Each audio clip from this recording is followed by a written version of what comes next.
నమస్తే image news కు స్వాగతం. ముందుగా హెడ్లైన్స్.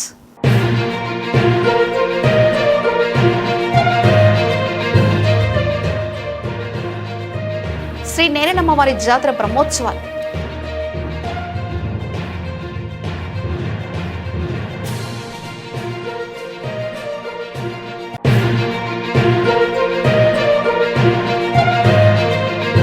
పిఠాపురం శ్రీ విశ్వవిజ్ఞాన విద్యా ఆధ్యాత్మిక పీఠం నూతన ఆశ్రమం ప్రాంగణంలో ఏర్పాటు చేసిన పిఎంఓ ప్రొడక్ట్ అనగా ప్రకృతి మాతృ ఆర్గానిక్ ప్రొడక్ట్ ని ప్రారంభించిన డాక్టర్ ఉమర్ అలీషా.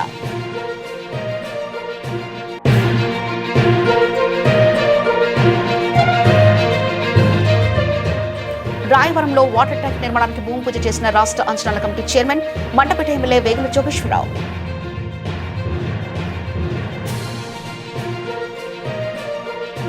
ప్రముఖ పుణ్యక్షేత్రమైన అన్నవరం శ్రీ వీర వెంకట సత్యనారాయణ స్వామి దేవస్థాన ఆధ్వర్యంలో ఉన్న గ్రామదేవత అయిన శ్రీ నేరేలమ్మవారి జాతర మహోత్సవాలు ప్రారంభమైన సందర్భంగా దేవస్థాన అధికారులు, అర్చకులు, ట్రస్ట్ బోర్డు మెంబర్స్ అందరూ శ్రీ అమ్మవారికి సారె సమర్పించారు.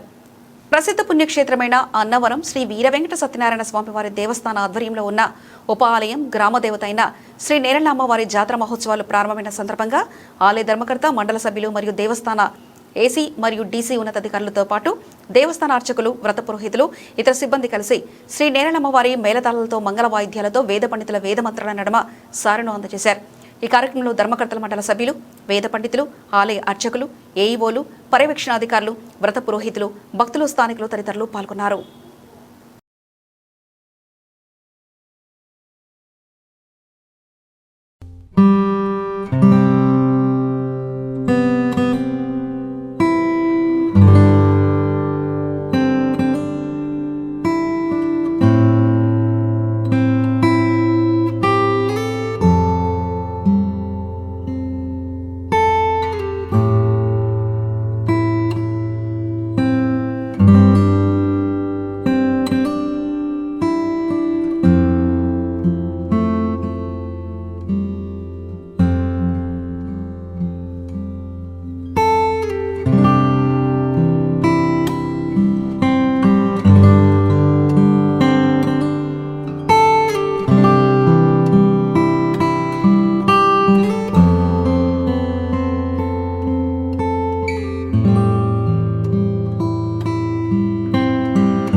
కాకినాడ జిల్లా పిఠాపురం నియోజకవర్గం స్త్రీ ఆర్థిక సాధికారత పొందితే కుటుంబం అభివృద్ధి సాధిస్తుందని పీఠాధిపతి డాక్టర్ ఉమర్ అలీషా పేర్కొన్నారు.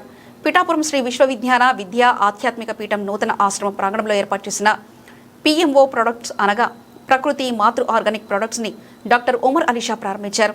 ఈ సందర్భంగా ఆయన మాట్లాడుతూ మహిళా శక్తిలో ఉన్న నైపుణ్యాలను వెలికితీసి వారి ఆర్థిక స్థిరత్వానికి బాటలు వేసేలా శ్రీ విశ్వవిజ్ఞాన విద్యా ఆధ్యాత్మిక పీఠం మహిళా విభాగం ఎంతో కృషి చేస్తుందని తెలిపారు. ఈ కార్యక్రమంలో అత్యధికంగా మహిళలు పాల్గొన్నారు.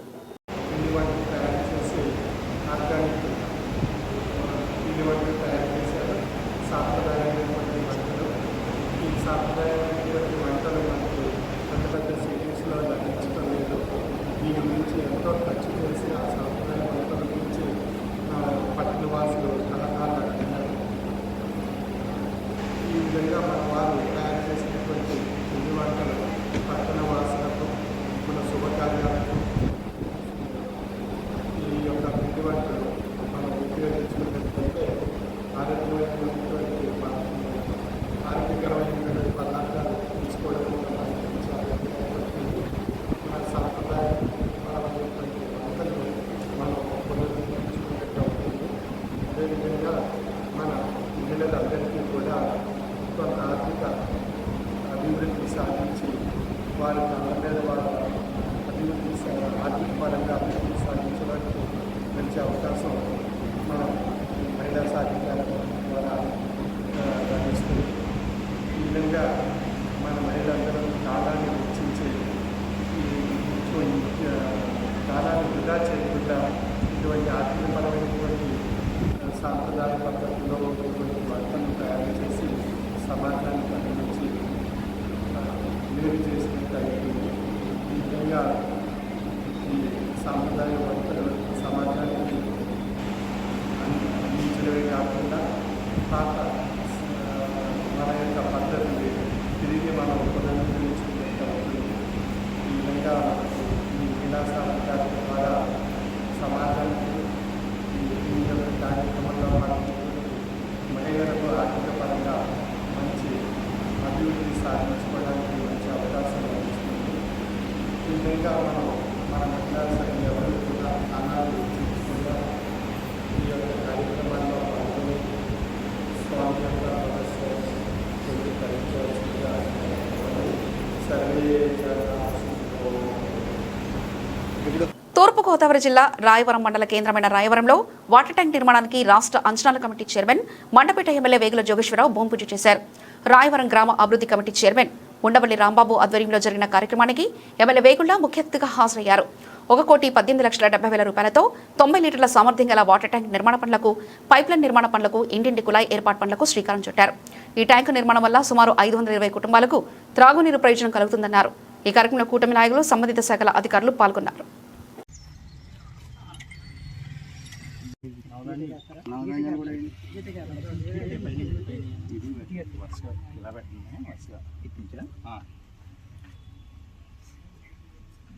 దానికి గ్యాప్ నుంచి ఇంకా గ్యాప్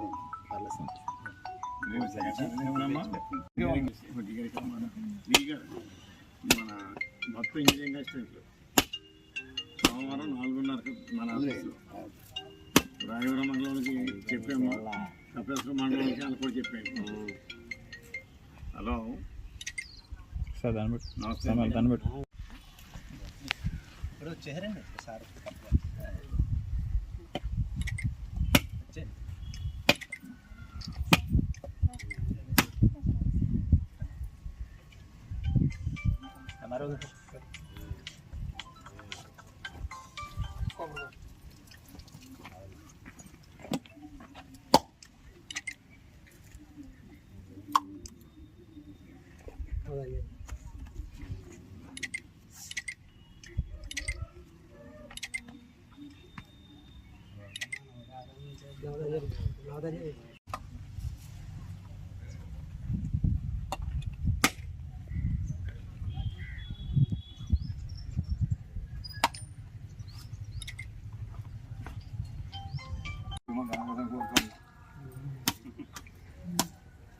తూర్పుగోదావరి జిల్లా మండపేట వైఎస్ఆర్సీపీ ప్రధాన కార్యాలయంలో ఏర్పాటు చేసిన విలేకరుల సమావేశంలో ఐటీ వింగ్ అధ్యక్షులు ఎరమాటి వెంకన్నబాబు మాట్లాడుతూ కూటమి పాలనలో రాష్ట్ర ప్రజలందరి కంటికి గంతలు కట్టి సంక్షేమం లేకుండా చీకటి పాలన చేస్తున్నారని, అదేవిధంగా ప్రభుత్వ ఆసుపత్రిలో కంటి వైద్య సేవలను మేడిపంట లాంటి కూటమి ప్రభుత్వం ఏర్పడిన 100 రోజుల్లోనే మూసివేసి కంటి అనారోగ్య బాధితులను అంధకారంలోకి నెట్టిందన్నారు.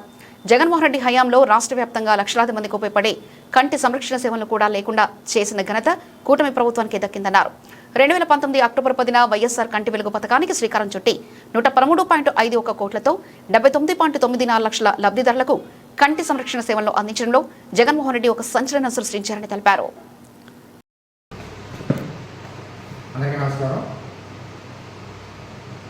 గడిచినటువంటి 2 సంవత్సరాలలో ఏర్పడినటువంటి కూటమి ప్రభుత్వంలో ప్రజాస్వామ్యబద్ధంగా ఏర్పడిందా లేక ఈవీఎం మిషన్తో ఏర్పడిందా అనేది రాష్ట్ర వ్యాప్తంగా కూడా ప్రజలందరికీ కూడా ఒక అనుమానాన్ని క్రియేట్ చేసే విధంగా పరిపాలన చేస్తున్నారు ఈ కూటమి ప్రభుత్వం. ఈ కూటమి ప్రభుత్వంలో ఉన్నటువంటి తెలుగుదేశం ముఖ్యమంత్రి చంద్రబాబు నాయుడు గారు ఆంధ్రప్రదేశ్ రాష్ట్రంలో ఉన్నటువంటి ప్రజలందరి యొక్క కళ్ళ గంతలు కట్టి వాళ్ళ ప్రభుత్వంలో ఉన్నటువంటి ఎమ్మెల్యేలు మంత్రులు కూడా కళ్ళ గంతలు కట్టకుండా పరిపాలన చేసినట్టు విధంగా ఈ పరిపాలన కొనసాగుతుందే కానీ ఎక్కడా ప్రజల కోసం ఎక్కడా కూడా పట్టించుకున్న దాఖలాలు లేవు. ఎందుకంటే జగన్మోహన్ రెడ్డి గారు గతంలో ఆయన చేసిన పాలన అంతా కూడా సంక్షేమ పాలన కొనసాగింది. కానీ ఈనాడు కళ్ళ గంతలు కట్టి జగన్మోహన్ రెడ్డి గారు ఇచ్చినటువంటి సంక్షేమ పథకాలు ఇవ్వకుండా, ఆయన సూపర్ 6 పథకాలు ఇస్తానని పైకి ఇవ్వకుండా ప్రజలను మోసం చేస్తూ అమరావతి చుట్టూ తిరగడం అనేది మనకు బాగా కనపడుతుంది. ఈ విషయంలో మొత్తం రాష్ట్ర వ్యాప్తంగా ఉన్నటువంటి గవర్నమెంట్ ఆసుపత్రుల్లో కంటి వైద్యం అనేది ఎప్పుడు కూడా సాగేది. జగన్మోహన్ రెడ్డి గారి పాలన అంతా కూడా సర్వేంద్రనం నయనం ప్రధానం అనే మాటని కట్టుబడి జగన్మోహన్ రెడ్డి గారు ప్రతి హాస్పిటల్లోనూ వృద్ధులకు, విద్యార్థులకు, ప్రజలకు అందరికీ కూడా, పేద కుటుంబీకులు, మధ్యతరగతి కుటుంబీకులు అందరికీ కూడా కంటి వైద్య పరీక్షలు అనేది పెట్టడం జరిగింది. ఈ కూటమి ప్రభుత్వంలో వచ్చిన 100 రోజుల్లోనే, అంటే సెప్టెంబర్ నెలలోనే గవర్నమెంట్ నడపవలసినటువంటి కంటి వైద్య పరీక్షలు అన్నింటినీ కూడా నిర్వీర్యం చేసి మొత్తం నిలిపేయడం జరిగింది. ఆ విషయానికి సంబంధించి నేను గతంలోనే పత్రికాముఖంగా కూడా తెలియజేశాను. అప్పుడు మీకు మేడికొండ లాంటి ప్రభుత్వం లాంటి 100 రోజుల్లోనే మీరు ఈనాడులో కానీ లేకపోతే ఆంధ్రప్రభలో కానీ విశ్వవాయిస్లో కానీ ఆ రోజు ప్రచారం అయింది. 90 రోజులకి, అంటే 100 రోజులు పరిపాలన చేసుకుంటా 100 రోజులకి ఈ కంటి వైద్యాన్ని తొలగించి మొత్తం తీసేయడం జరిగింది. అప్పుడు కూడా మేము డిమాండ్ చేసాం, ఖచ్చితంగా ప్రజల కోసం ఈ యొక్క కంటి వైద్యాన్ని గవర్నమెంట్ ఆసుపత్రిలో పెట్టాలి అని. కానీ ఎక్కడా కూడా పెట్టిన దాఖలాలు లేవు. ఇదే విషయం మీద జగన్మోహన్ రెడ్డి గారు ఫిబ్రవరి నెలలో ఆయన పులివెందుల నియోజకవర్గంలో సొంత నిధులు కేటాయించి కంటి వైద్య ఆవశ్యకతను జగన్మోహన్ రెడ్డి గారు గుర్తించారు కాబట్టి ఆయన వాళ్ళ కాన్స్టిట్యున్సీలో ఆయన సొంత వైద్యంతో, ఆ సొంత ఖర్చులతో అక్కడ పెట్టడం జరిగింది. 10 కోట్లు ఖర్చు వెచ్చించి వైఎస్ఆర్ కంటి వైద్యం కింద వైఎస్ఆర్ రాజారెడ్డి కంటి ఆసుపత్రిని నిర్మించి అక్కడ నియోజకవర్గ ప్రజలందరికీ కూడా ఇవ్వడం జరిగింది. కానీ ఇక్కడ 2 సంవత్సరాల పాలన పూర్తయినా సరే ఎక్కడా కూడా ఈయన చంద్రబాబు నాయుడు గారు ఎక్కడా కూడా ఈయన కంటి వైద్య పరిస్థితులు పెట్టడం జరగలేదు. సో ఈ కంటి ఆవశ్యకత అనేది ప్రజలకు చాలా ఎంత ఇంపార్టెంట్ అనేది కూటమి ప్రభుత్వం తెలియాలని ఈరోజు మేము ఈ కంటికి ఇలాగా కట్టుకుని గంతలు కట్టుకుని రావడం జరిగింది. ఈ యొక్క 5 నిమిషాలు 10 నిమిషాల్లోనే మేము ఈ కంటికి గంతలు కట్టుకుంటే ఎక్కడేముందో కూడా తెలియక చాలా ఇబ్బందిగా పరిస్థితులు ఏర్పడతాయి. ఒక్కసారి కూటమి ప్రభుత్వంలో ఉన్నటువంటి ఎమ్మెల్యేలు కానీ లేకపోతే మంత్రులు కానీ ముఖ్యమంత్రి గారు కానీ చంద్రబాబు నాయుడు గారు కానీ వాళ్ళ దైనందిన జీవితంలో ఒక్క 10 నిమిషాలు ఎవరి సపోర్టు లేకుండా మీరు కళ్ళ గంతలు కట్టుకుని కళ్ళు మూసుకుని పరిపాలన చేయండి, ఎంత ఇబ్బందికర పరిస్థితి ఏర్పడుతుందో. అలాంటి ఇబ్బందికర పరిస్థితుల్లో కూడా ఈ యొక్క జనం అందరూ కూడా ఇబ్బంది పడుతున్నప్పుడు ఎక్కడా కూడా వీళ్ళు కంటి వైద్య పరీక్షల మీద ఎక్కడా కూడా అవగాహన కలపట్లేదు. కానీ మేము చెప్పేది ఏంటంటే సంవత్సర కాలం పూర్తయినా సరే ఇంకా ఇవ్వలేదని పత్రికాముఖంగా కూడా మేము చెప్పాం. మనం సెప్టెంబర్ నెలలో కూడా 2025లో ఇప్పటికి 2 సంవత్సరాలు పూర్తవుతుంది. 2 సంవత్సరాలు పూర్తయినా కానీ ఇప్పటి వరకు కూడా కంటి వైద్య పరీక్షలు చేయడం జరగటం లేదు. సో ఈ కూటమి ప్రభుత్వంలో చేసినటువంటి ఈ విధానం చాలా దారుణం. మేము జగన్మోహన్ రెడ్డి గారి కంటి వైద్య పరీక్షల కోసం అక్టోబర్ 10వ తారీఖున 2019వ సంవత్సరంలో ఆయన వైఎస్ఆర్ కంటి వెలుగు ప్రోగ్రాం ద్వారా మొత్తం అన్నింటిలోనూ కూడా మొత్తం 6 దశల్లో మొత్తం అంతా కూడా అందరికీ కంటి వైద్యం అందాలని చెప్పి విద్యార్థులకి, వృద్ధులకి, ప్రజలందరికీ కూడా ఏర్పాటు చేయడం జరిగింది. దానికి ప్రత్యేకంగా 113 కోట్లను కేటాయించారు. ఆయన 113.51 కోట్లను కేటాయించి దగ్గర సుమారుగా 79,94,000 మందికి ఆయన వైద్యం చేయించారు. ఆ తర్వాత 2 సంవత్సరాలు అయిన తర్వాత మళ్ళీ ముఖ్యమంత్రి ఈ కంటి వైద్యం ద్వారా ప్రతి గవర్నమెంట్ హాస్పిటల్లోనూ కూడా వైద్యం చేయించడం జరిగింది. మన మండపేట హాస్పిటల్లో చూసుకుంటే ప్రత్యేకంగా 30 బెడ్ హాస్పిటల్ ఉంది. ఆ మండపేట హాస్పిటల్లో 30 బెడ్ హాస్పిటల్లో నెలకి సుమారు 600 మంది వైద్యం చేయించుకున్న దాఖలాలు ఉన్నాయి. అంటే 600 మంది వైద్యం చేయించుకున్నారంటే ఇలాంటి 30 బెడ్ హాస్పిటల్ మనకి మన ఉమ్మడి గోదావరి జిల్లాలో 25 హాస్పిటల్ ఉన్నాయి. అదేవిధంగా మన డాక్టర్ బిఆర్ అంబేద్కర్ కోనసీమ జిల్లా ఏర్పడిన తర్వాత 5 సిహెచ్సీలు ఏర్పడ్డాయి. 5 సిహెచ్సీల్లోనూ కూడా 600 మంది వైద్యం చేయించుకున్నారు అంటే కనుక నెలకి 3,000 మంది వైద్యం చేయించుకున్నారు డాక్టర్ బిఆర్ అంబేద్కర్లో. అదే 25 హాస్పిటల్ ఉన్నాయి. మొత్తం ఎంటైర్ మొత్తం మన ఆంధ్రప్రదేశ్ రాష్ట్రంలోనే 30 బెడ్ హాస్పిటల్ మొత్తం అన్నీ కూడా 25 హాస్పిటల్స్ వరకు ఉంది. మొత్తం అన్నీ కూడా 125 హాస్పిటల్ ఉన్నాయి.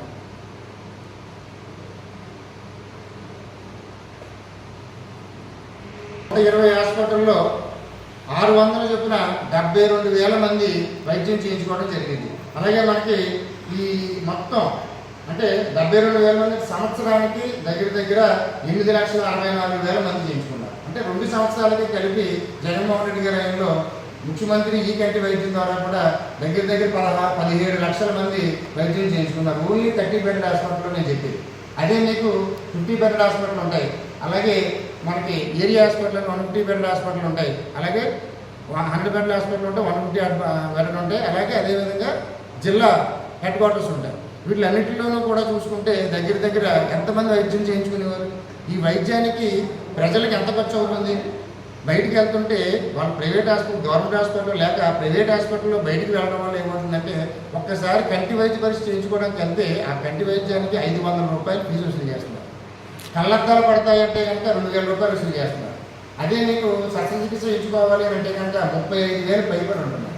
సో ఎంత ఖర్చు పెట్టి బయట నిరుపేద కుటుంబీకులు, మధ్యతరగతి కుటుంబీకులు, పేద కుటుంబీకులు అందరూ కూడా ఎంత ఇబ్బంది పడతారన్న విషయాన్ని ఎందుకు ఈ యొక్క కూటమి ప్రభుత్వంలో తెలుగుదేశం ప్రభుత్వం ఎందుకు ఆలోచించడం లేదు?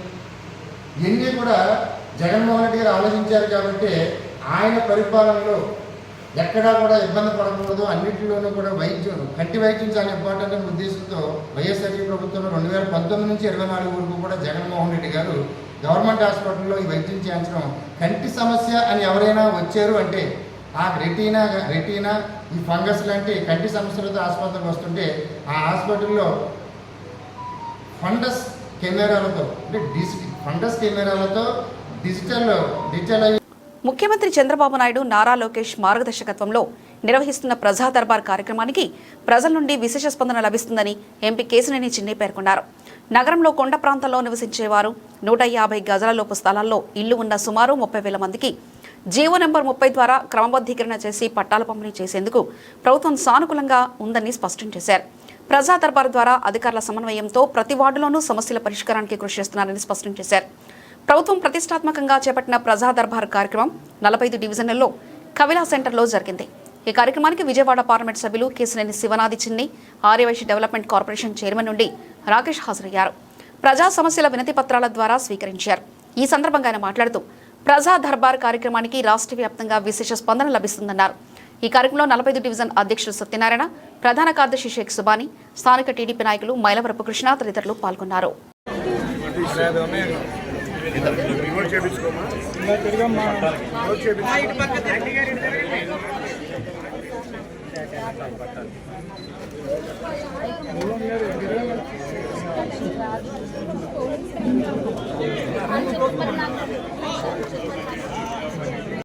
కాబట్టి ఉన్న సమస్యలను పరిష్కరిస్తే 2 రోజుల లోపల అధికారులు మీ దగ్గరికి వస్తారు కలిసిన వాళ్ళు మీ దగ్గర సమస్యను పరిష్కరించి ఫోటో దిగి మళ్ళీ అప్లోడ్ చేయాలి ప్రభుత్వానికి.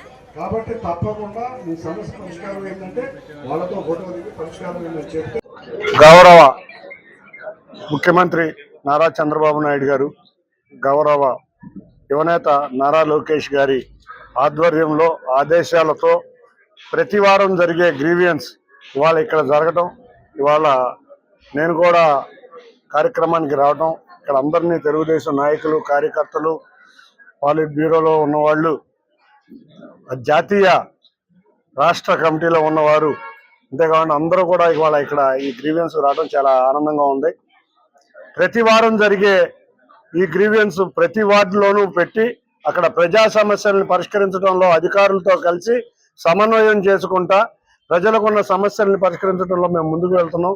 పశ్చిమ నియోజకవర్గంలో చాలా మంచి రెస్పాన్స్ ఉంది గ్రీవెన్స్ కి. మొన్న కూడా గ్రీవెన్స్ జరిగితే 453 అప్లికేషన్లు, లాస్ట్ వారం గ్రీవెన్స్ లో అంత ముందు 350 అప్లికేషన్లు వస్తున్నాయి. తప్పకుండా అధికారులు వారి దగ్గరికి వెళ్ళి వాళ్ళ సమస్యలను పరిష్కరించే విధంగా ఈ మంచి ప్రభుత్వం పాలన జరుగుతుంది. ప్రజల వద్దకు పాలన అనే విధంగా ఈ గ్రీవియన్స్ ప్రజల వద్దకే వాళ్ళ సమస్యలను తెలుసుకునే విధంగా ముందుకు జరుగుతుంది. ఇక చూస్తే సుమారు విజయవాడ నగరంలో ఉన్న సమస్యలన్నీ గత వారం ఎమ్మెల్యేలు, ఎంపీగా, కలెక్టర్ గారు, కమిషనర్ గారు అందరం కూడా గౌరవ ముఖ్యమంత్రి వారి దృష్టికి తీసుకువెళ్ళాం. వారు చాలా సానుకూలంగా స్పందించారు. ఈ సమస్యల పరిష్కారంలో ముఖ్యంగా ఏదైతే ఈ కొండ ప్రాంతం ప్రజలు, అంతేకాకుండా ఎక్కడైతే 150 గజాల్లో ఇళ్ల ఉన్న జీవో నెంబర్ 30ని ప్రజల మధ్యకు తీసుకుని వెళ్ళి వాళ్ళ సొంత ఇంటి కలలు నిజమయ్యే విధంగా తప్పకుండా రెగ్యులరైజ్ చేద్దామని అప్లికేషన్ కూడా పెట్టించమని వారు చెప్పడం జరిగింది. సుమారు విజయవాడ నగరంలో 30,000 అప్లికేషన్లు, అటువంటి అప్లికేషన్లు వస్తాయి. అది కూడా గౌరవ ముఖ్యమంత్రి గారి ఆధ్వర్యంలో అందరికీ కూడా రెగ్యులరైజ్ చేసి పట్టాలు ఇప్పించడానికి మేమందరం కూడా కలిసికట్టుగా కృషి చేస్తున్నాం. ఇది నిజంగా విజయవాడ నగరంలో ఎక్కడైతే కొండ ప్రాంతంలో 150 గజాలు ట్రాన్స్ఫాయో, అంతేకాకుండా ఎక్కడైతే పట్టాలు పొందని వాళ్ళు ఉన్నారో వాళ్ళందరికీ ఒక చక్కటి రెగ్యులరైజేషన్ గా ఈ అవకాశం వస్తుంది. అంతేకాకుండా పెన్షన్లు, కొంతమందికి పెన్షన్లు అందట్లేదని, కొంతమందికి ఇల్లు అందటం లేదని వస్తున్నాయి. గవర్నమెంట్ కూడా అతి త్వరలో పాలసీ తీసుకోబోతుంది. ఆ పాలసీలో కూడా కొన్ని పెన్షన్లు కూడా రిలీజ్ అవుతాయి. ఈ సమస్యల్ని పరిష్కరించడంలో ఎప్పుడూ కూడా ఈ ప్రజాప్రభుత్వం ముందుంటుంది. తప్పకుండా విజయవాడ నగర వాసుల సమస్యలు, ముఖ్యంగా డ్రైనేజ్ కానీ, కొండ ప్రాంతంలో స్టెప్స్ కానీ, కొండ ప్రాంతంలో రైలింగ్ కానీ, అన్నిటికన్నా ముఖ్యంగా డ్రైనేజ్ కానీ, మంచినీరు కానీ ఇవన్నీ పరిష్కరిస్తాం. ఈ రాబోయే 2 సంవత్సరాల్లో వీటన్నిటి సమస్యల్ని పరిష్కరిస్తామని మీ అందరికీ హామీ ఇస్తున్నాం. అన్నిటికన్నా ముఖ్యంగా మేము చెప్పిన సంక్షేమ పథకాలన్నీ కూడా అమల్లోకి తీసుకొచ్చాం. ఇది ప్రజాప్రభుత్వం ప్రజలందరూ కూడా మెచ్చుకుంటా మంచి పండగ వాతావరణం ఉంది. తప్పకుండా మీ సమస్యలు పరిష్కరించడంలో మేమందరం కలిసికట్టుగా కృషి చేసి ఈ నగరానికి ఉన్న సమస్యలను అతి త్వరలో తీరుస్తామని తెలియజేసుకుంటూ ఇవాళ వచ్చిన అందరికీ కూడా ధన్యవాదాలు. Thank you. ఇంద్రకీలాద్రిపై కొలువై ఉన్న కనకదుర్గమ్మను దర్శించుకునేందుకు వచ్చే భక్తులకు ఎటువంటి అసౌకర్యాలు కలగకుండా దేవస్థాన అధికారులు పకడ్బందీ చర్యలు చేపట్టారు. వేసవి సెలవులు మరియు శుక్రవారం కావడంతో భక్తుల రాక గణనీయంగా ఉన్నప్పటికీ దర్శనాలు అత్యంత ప్రశాంతంగా సాగుతున్నాయి. ఆలయ కార్యనిర్వహణాధికారి ఈవో వికే సీనానాయక్ గారు ఈరోజు క్షేత్రస్థాయిలో పర్యటించి భక్తులకు అందుతున్న సేవలపై స్వయంగా సమీక్ష నిర్వహించారు. ప్రస్తుతం ఎండల తీవ్రత ఎక్కువగా ఉన్న నేపథ్యంలో భక్తుల ఆరోగ్య రక్షణకు దేవస్థానం ప్రాధాన్యత ఇస్తుంది. క్యూలైన్లో వేచి ఉండే భక్తులకు ఎండవేడితి లేకుండా చలవ పందిళ్లు, కూలర్లు ఏర్పాటు చేయడంతో పాటు ప్రాంగణమంతా నిరంతరాయంగా చల్లని మజ్జిగ మరియు తాగునీటిని సరఫరా చేస్తున్నారు.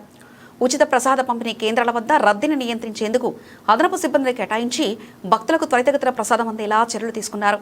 ఈరోజు జనసమర్థం సాధారణంగా ఉండడంతో భక్తుల సౌకర్యార్థం అంతరాలయ దర్శనాలను నిలిపివేయకుండా నిరంతరాయంగా కొనసాగించడం విశేషం.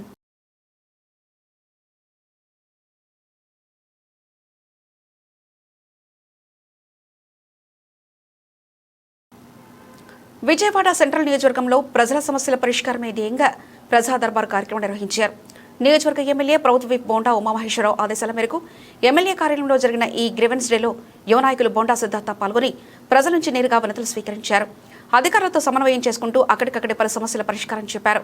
విజయవాడ సెంట్రల్ నియోజకవర్గంలో గ్రీవెన్స్ డే వేదికగా ప్రజా దర్బార్ కార్యక్రమం ఉత్సాహంగా సాగింది. ముఖ్యమంత్రి నారా చంద్రబాబు నాయుడు మార్గదర్శకాలకు అనుగుణంగా ప్రతి శుక్రవారం నిర్వహించే ఈ కార్యక్రమంలో యువ నాయకులు బోండా సిద్ధార్థ ముఖ్య అతిథిగా హాజరయ్యారు. నియోజకవర్గంలోని వివిధ ప్రాంతాల నుంచి తరలివచ్చిన ప్రజలు ఇళ్ల నిర్మాణం, పెన్షన్లు, ఆర్థిక సహాయం మరియు స్వయం సహాయక సంఘాల సమస్యలపై సిద్ధార్థకు వినతి పత్రాలు అందజేశారు. రాష్ట్రంలో పేదలందరికీ సొంతింటి కల నెరవేర్చడమే లక్ష్యంగా కూటమి ప్రభుత్వం వేగవంతమైన అడుగులు వేస్తుంది. కలెక్టర్ల సదస్సులో ముఖ్యమంత్రి నారా చంద్రబాబు నాయుడు గృహ నిర్మాణ రంగంపై కీలక నిర్ణయాలు ప్రకటించారు. రాబోయే కొద్ది నెలల్లో లక్షలాది ఇళ్లను లబ్ధిదారులకు అందించడమే స్పష్టమైన గడువులను ఆయన విధించారు. ముఖ్యమంత్రి ఆదేశాల ప్రకారం వచ్చే ఆగస్టు 15 నాటికి రాష్ట్ర వ్యాప్తంగా 2.5 లక్షల గృహప్రవేశాలు చేయాలని లక్ష్యంగా పెట్టుకున్నారు. దీనికి కొనసాగింపుగా ఇదే ఏడాది డిసెంబర్ నాటికి మరో 2.4 లక్షల ఇళ్ల నిర్మాణాలను పూర్తి చేసి లబ్ధిదారులకు అప్పగించనున్నారు. కేవలం ఈ ఏడాదిపైనే కాకుండా దీర్ఘకాలిక ప్రణాళికలో భాగంగా 2027 నాటికి అదనంగా మరో 10 లక్షల ఇళ్లను పూర్తి చేసేలా పక్కా కార్యాచరణ రూపొందించాలని అధికారులను ఆయన ఆదేశించారు. హౌస్ సైట్స్ మొత్తం కలిసి 2 లక్షల మందికి ఇంటి జాగాలు కావాలని ప్రిలిమినరీ ఎస్టిమేట్స్ ఇవి. జిల్లా కలెక్టర్స్ డిస్ట్రిక్ట్ వారిగా, విలేజెస్ వారిగా క్రాస్ చెక్ చేసుకోండి. పాలసీ 3 సెంట్లు రూరల్, 2 సెంట్లు అర్బన్. అయితే కొంతమంది ఎగ్జిస్టింగ్ లేఅవుట్స్, ఇక్కడ కొంతమంది ఇక్కడే ఉంటాం, లేఅవుట్ ఉంది అన్ని వాళ్ళకి అక్కడే ఇచ్చేసేయండి. అదే ఎలిజిబిలిటీ, అదే లేఅవుట్లో కన్ఫర్మ్ చేయండి. 2, ఒకవేళ వాళ్ళు కానీ ఒప్పుకుంటే 2 సెంట్లు బదులు 3 సెంట్లు కావాలంటే వాళ్ళు మోడిఫికేషన్ చేసి ఎగ్జిస్టింగ్ లేఅవుట్లో అది కూడా ఇవ్వండి. ఈ 2 ఎక్సర్సైజ్లు అయిన తర్వాత బ్యాలెన్స్ బెనిఫిషరీస్, బ్యాలెన్స్ ఎవరైతే ఉన్నారో రిమైనింగ్ బెనిఫిషరీస్, కొంతమందికి అక్కడ ఉండడానికి కూడా విల్లింగ్ లేదు, కొంతమంది కొత్త వాళ్ళు ఉన్నారు. వీళ్ళని ఒకసారి ఎస్టిమేట్ చేయండి. ఎస్టిమేట్ చేసి ఇప్పటికీ ఏదైతే ఉందో ల్యాండ్ ఎక్కడెక్కడ మీకు పాసిబిలిటీ ఉందో డిస్ప్యూట్ లేకుండా ఇమ్మీడియట్ అక్విజిషన్ చేసి హౌస్ సైట్స్ ఇచ్చేసి ఈ హౌస్ సైట్స్ కూడా ఇండ్లు కట్టాలి. టోటల్ 10 లక్షల ఇండ్లు కట్టాలి. మీకు వచ్చేది 2 లక్షల ఇంటి జాగాలు ఇవ్వాలి. ఇవన్నీ కూడా ఉండేటన్ని అడ్జస్ట్ చేసిన తర్వాత ఎలిజిబుల్ అటు ఇటు 10,000 20,000 ఉన్నా మీరు కన్సిడరేషన్ తీసుకుంటారు. స్టాచ్యురేషన్ బోర్డుకి వెళ్తున్నాం, 100% ఇస్తున్నాం. 2 బులెటిన్ ముగించే ముందు హెడ్లైన్స్ మరోసారి చూద్దాం.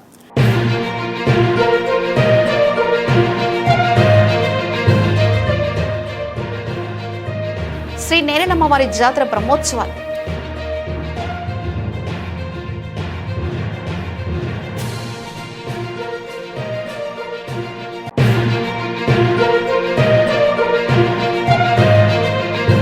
పిఠాపురం శ్రీ విశ్వవిజ్ఞాన విద్యా ఆధ్యాత్మిక పీఠం నూతన ఆశ్రమ ప్రాంగణంలో ఏర్పాటు చేసిన PMO ప్రొడక్ట్ అనగా ప్రకృతి మాతృ ఆర్గానిక్ ప్రొడక్ట్ ని ప్రారంభించిన డాక్టర్ ఉమర్ అలీషా.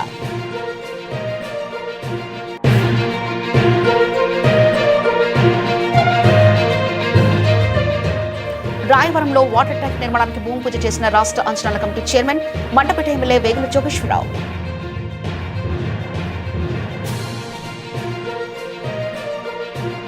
ఇవి ఇప్పటివరకున్న అప్డేట్స్. మరో బులెటిన్లో మళ్ళీ కలుసుకుందాం. అంతవరకు సెలవు. నమస్కారం.